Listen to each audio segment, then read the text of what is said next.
Pepsi, people and pleasure. Welcome back to Sound the Siren. I'm Xavier. And I'm Dylan. Today, the new topic, AFL predictions. We're very excited for this one. The long-awaited comeback of the AFL's back. Zave, I know you're excited. Yeah, well, I love NBA and I love other sports, but AFL is definitely my first love, if you will, and definitely my favourite sport out there. And I think it'll be easier for us just because we've followed it for Mm. longer than the NBA, obviously. So today, we have predictions for the year. We've also got our tips for the week at the end. Um, Anything else to say, Zave? I've got a few other topics to address at the end of the podcast, but we'll have to wait and see what they are. But you want to get it underway, Dylan? Sure. Let's start with the most obvious one, the Brownlow medal. My Brownlow medalist of 2020 is Lockie Neal. I love watching him run the midfield for that Brisbane team. They're young. Their coach, really great for them, obviously, in the last couple of years. They made the top four. And yeah, obviously, he's just a gun. Say less. My Brownlow prediction is Marcus Bontempelli. In my opinion, he's the best player in the AFL. In my opinion, I think we might have to do like a top 10 players, but I think he can do things that no one else in the AFL can. He can kick off both feet, can kick it long, far, direct. One of the best kick and field kicks in the league. Could still tighten up on his set shot goal kicking, but he can go forward, kick goals on the run. He's big. He can tag. There's not much he can't do, but I think that's probably the hardest award to predict, and because there's lots of people that could still win it. I'd like to give honourable mentions to like Fife, Cripps, Dangerfield. They're all guns in their own right, but the Bont for me. Obviously, he hasn't his first two games haven't been the best, but still the best player in the AFL for mine. Now, we are recording this just before week 3, so we have Mm. missed a week. And I wanted to ask you, Zave, on Sunday against the Sainers, Bont struggled. You don't think that's going to impact his year at all? He did. You see, he struggled, but only by his standards. He still had a good game, but just not Marcus Bontempelli standards. He turned it over a bit in the first half, but he came back strong in the last quarter when the game was already lost. But Yeah, he did get mine's some. really going to win the Brownlow in two rounds. So I think he'll still win it. All right, the next one. Would you like to go Coleman? Yeah. My common medal is Jeremy Cameron. Probably a bit of an obvious choice after winning it last year, but I think he's the best key forward in the AFL and going to kick a lot of goals this year. Honourable mentions to Ben Brown, Tom Lynch, and Charlie Cameron. I think they're all going to play well, but Jeremy Cameron, I think, will win. Okay, yeah, my common medalist as well, Jeremy Cameron. I know we spoke about this. He's just the obvious pick. Last year, he came through when he needed to, kicked 7 or 8 goals. Huge performance and just capped off a great year for him. The rising star, yours, Zave. My rising star is Matt Rowell. I think he was.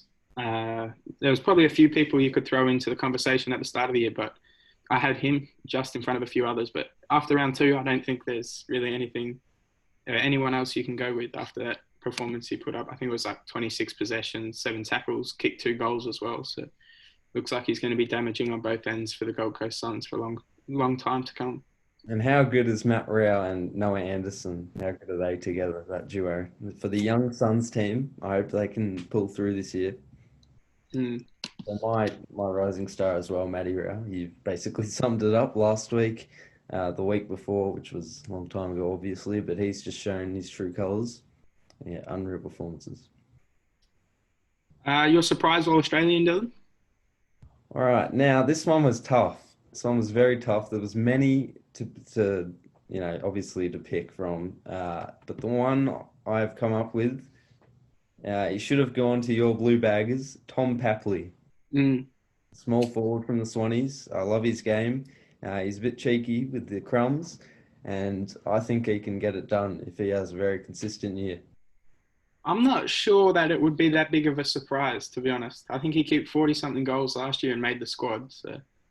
but yeah, I think he can make it. And I guess a lot of people probably wouldn't put him in that boat. But I think Yeah. he's probably like a top 5 small forward in the AFL now. But yeah, hope he can come to the Blues this offseason because we need midfielders, lots of midfielders, and a small forward, I reckon.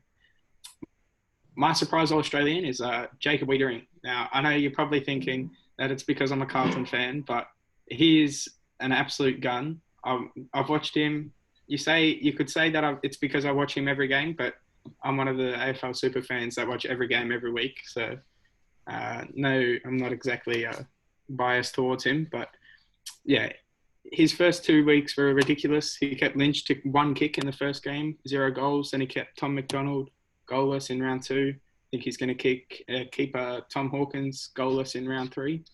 I think we're probably going to get flogged, but I think Tom Hawkins isn't going to be the reason for that. Weitering's just come a long way in everything. He's gotten a lot stronger, a lot quicker. He's holding his own. He's now our go-to man. We put him on the best forward no matter what. So I don't think that he will make it, but I think that he should. I think he'll make the squad this year and then make the team next year. But because he's such a surprise packet, I'm not sure that people will be voting for him. Yeah, Weitering has come a long way. His development, his versatility as well. I like the Blues, obviously. I've told you that many times. The young team, they've shown potential, and in a few years, they'll be deadly, mark my words. I certainly hope so. Your top 4, Dylan? All right, my top 4. Now, in 4th position, I've got the Geelong. 3rd, I've got Collingwood. 2nd, I've got Richmond.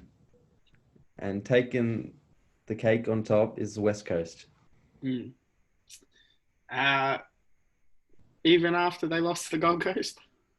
Yeah, I think it was a one-off. I do love the Eagles. I've been saying it for a long time. They're my second favorite team. I don't know if you're allowed a second favorite team, but I hope they can pull through this year because I enjoy watching them. And Tim Kelly, outstanding pickup for them as well. Yeah. My top 4.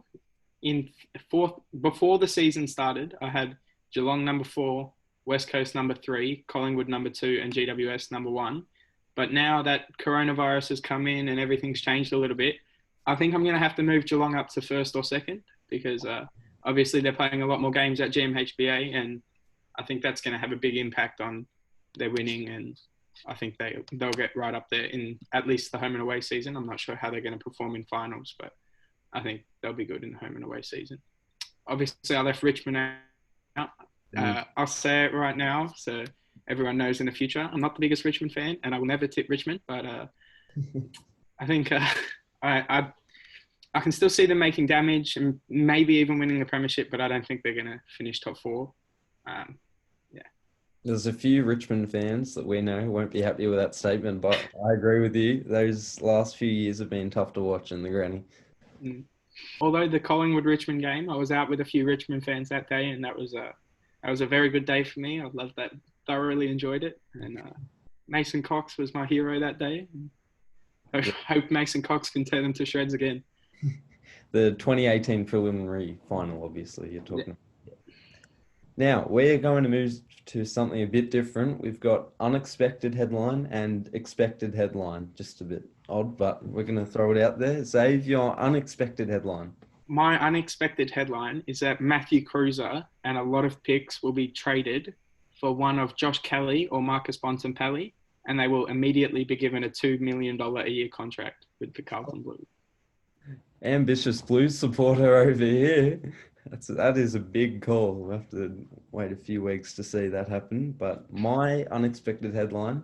Now, I know I said Matty Rowell was my rising star, but my unexpected headline is Max King wins the rising star, shocks young gun in Rowell.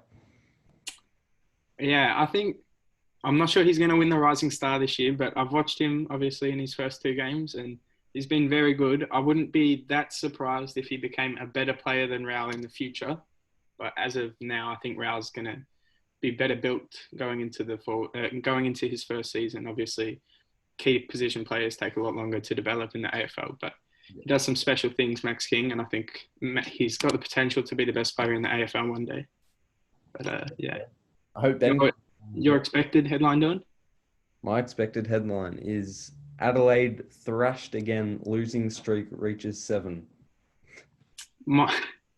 I think Adelaide's going to get. I think they could lose this week against the Gold Coast Suns, but obviously they're in good form, the Suns, and Adelaide's in a lot of trouble, especially at the moment. They've had a lot of past players and stuff come out say that they're not too happy with them. But yeah, my expected headline is Carlton's going to go 0-4, maybe 0-3, maybe 0-4. I think we got Geelong at GMHBA. Definitely not a good.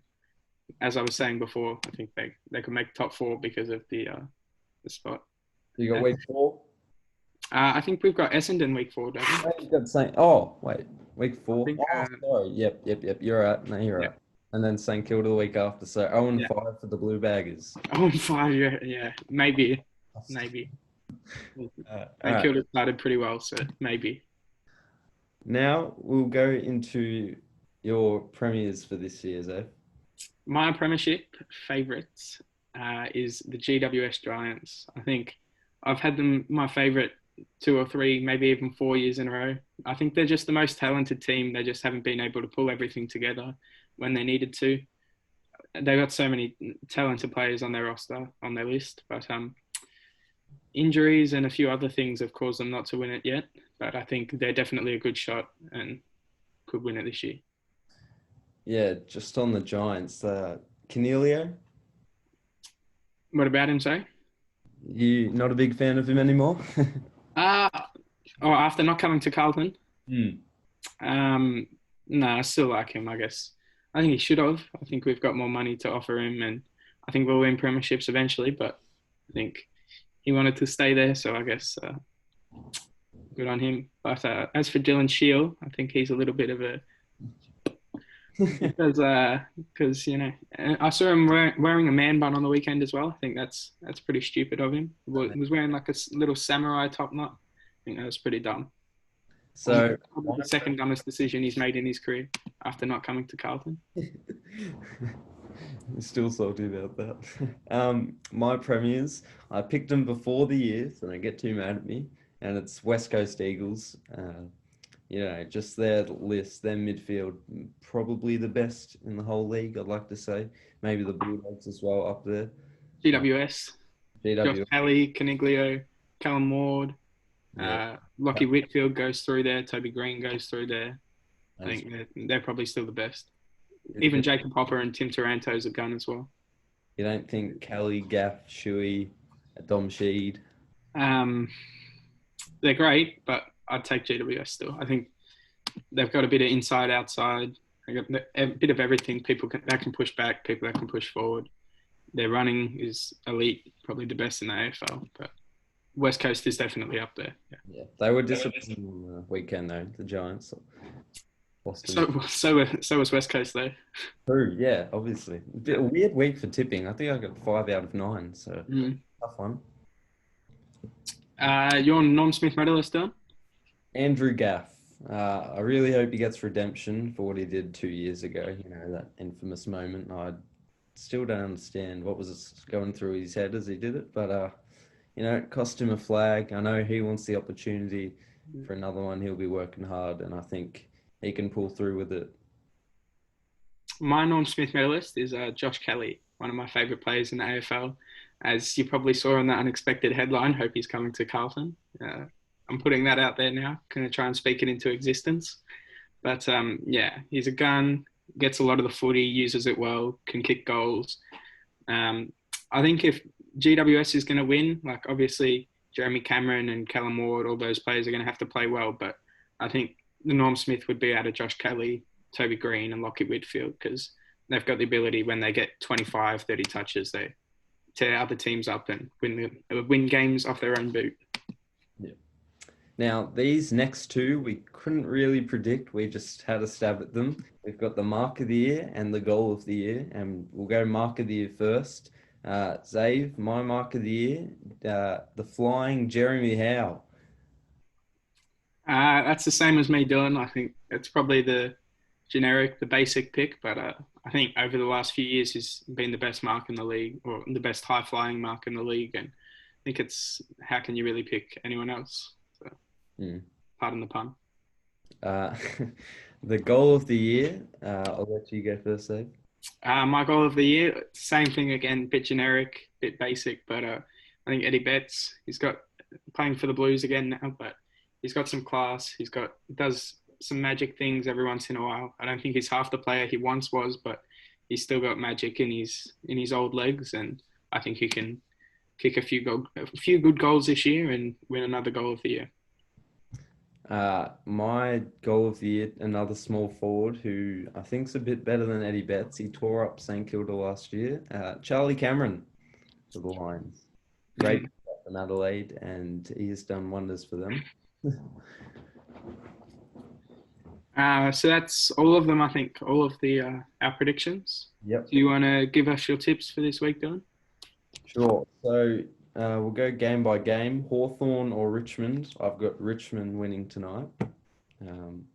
I just think, even without Dusty, I think they're just a better team overall. So yeah, I've got the Tigers. How about you? I've got Hawthorn. As I said before, I will never pick Richmond. And Dusty out, Jager O'Meara in. I think Hawthorn can give them a good run for their money, even though it's at the MCG and Richmond have been very good at the MCG. Other than against Collingwood, I'm going to continue to bring that up. Well done, Mason Cox.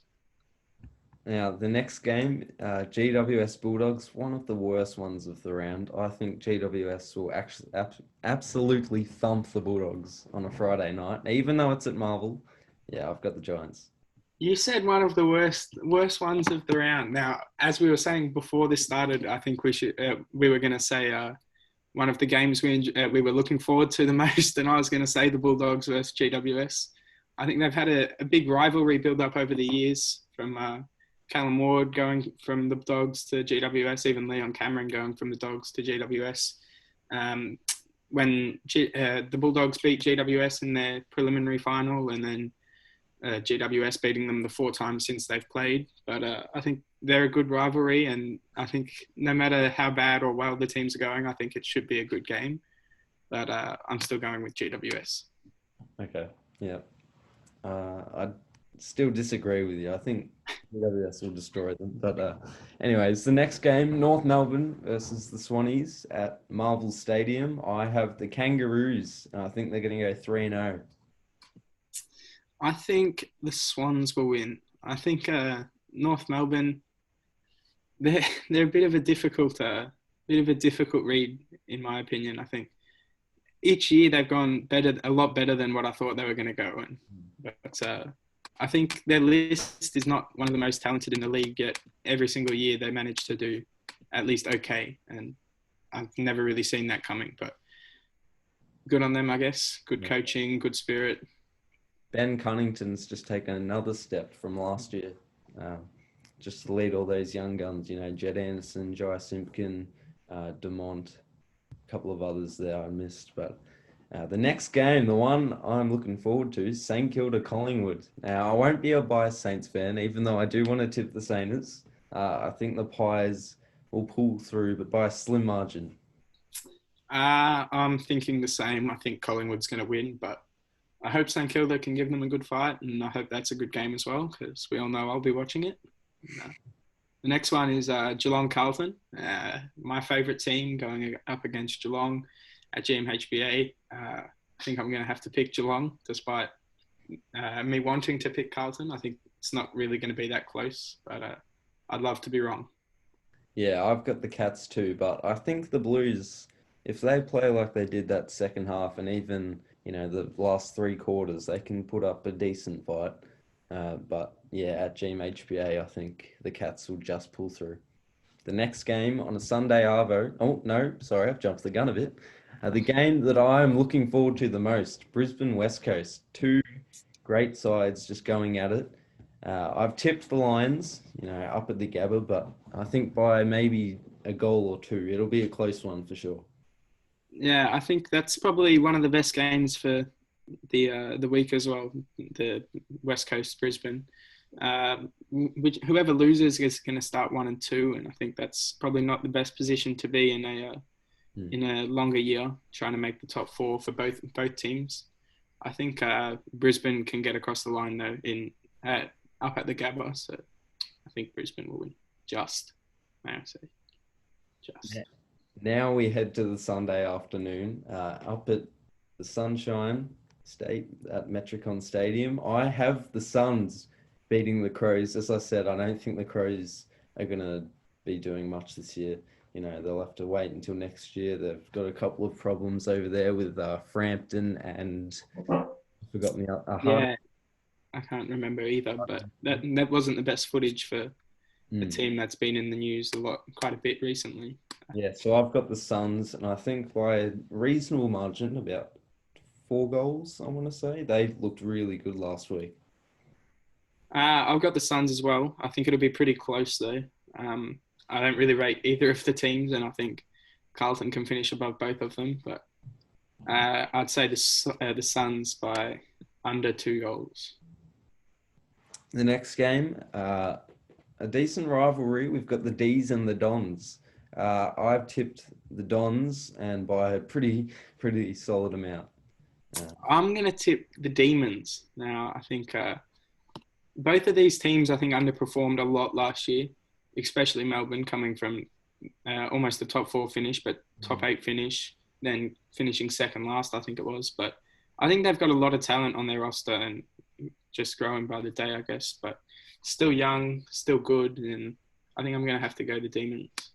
All right, yeah. Also, I think they should have got flamed at training after the second half that they produced. I think Carlton should have been flamed as well for the first half that they produced, but I think Melbourne should come back with a vengeance.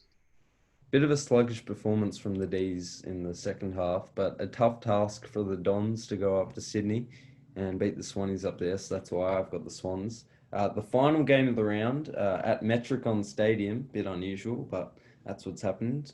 Fremantle, Port Adelaide, and I've got Port by a comfortable amount.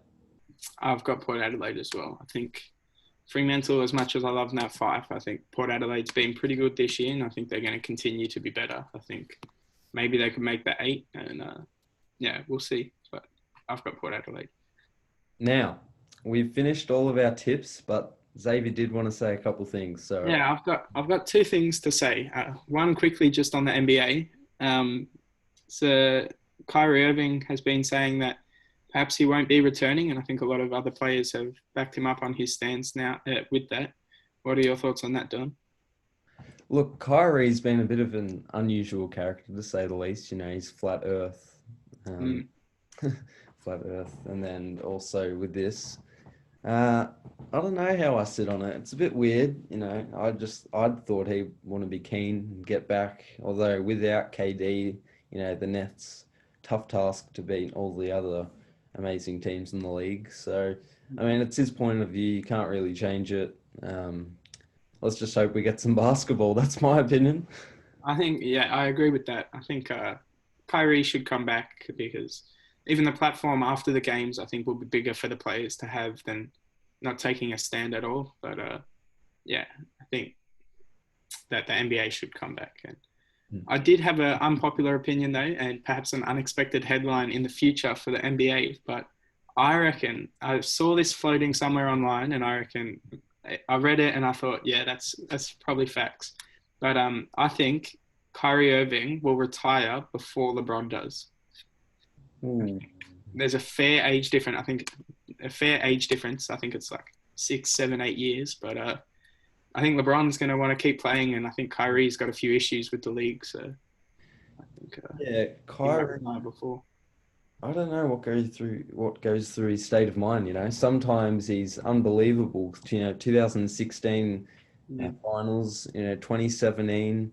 After that, he kind of went not off the rails. That's a bit harsh, but Celtics, he underperformed a little bit, and then he's come to Brooklyn. He's a bit unhappy with his teammates and the league, but I see LeBron. He could play till like he's 40. I don't think he's really going to age poorly in the league, and I know he wants to play with Bronny, but I could see him playing for a long time, and I could see Kyrie Irving being sort of like a Michael Jordan shock retirement, but obviously not of the same magnitude because they're not of the same caliber, but I think he could retire unexpectedly.